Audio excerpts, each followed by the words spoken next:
we come back to that question, how do you define the poor? Is it easier to define the rich? Before I take last comments on that, Mr. Adi Godrej now joining us.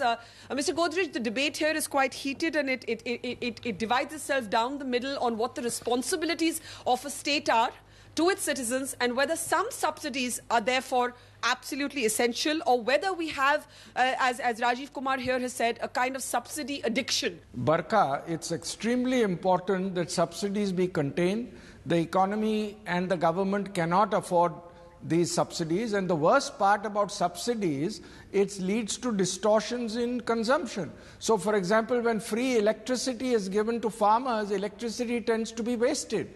If nitrogenous fertilizers are heavily subsidized, they are over-consumed. This is well known in economics that subsidies lead to distorted consumption.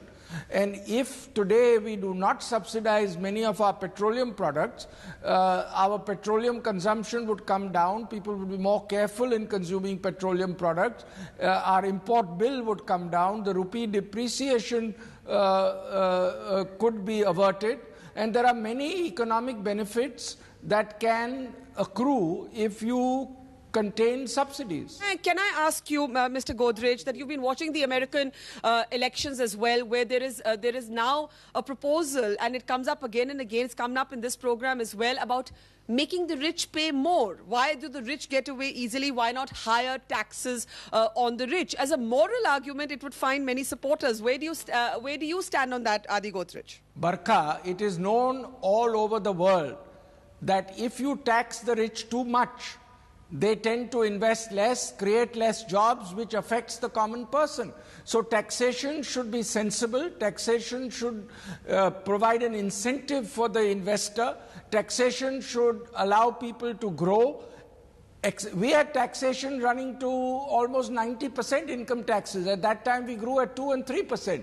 When we've reduced taxation rates to reasonable levels of 30%, our growth rates are much higher. The last question to you, what's the one subsidy that you think should be scrapped immediately? Well, I think all subsidies should be avoided, and even if there are subsidies, when the costs go up, the subsidies should not be allowed to increase. At least there should be some price increases. So at least the subsidies are contained. Now, I'm glad that the government has announced that they want to contain all the subsidies to within 2% of the GDP.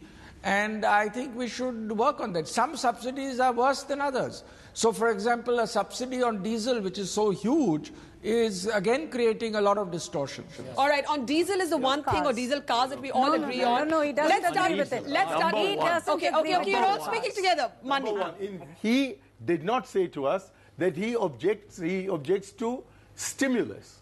What is stimulus except subsidy to those who are doing badly? Okay. And the stimulus given in the last 5 years is 21 lakh crore rupees. That's gone largely, or at least about 60% Can we come back to point? Can we come back to point? What is the way to identify the rich and the poor? Surjit, last comments there.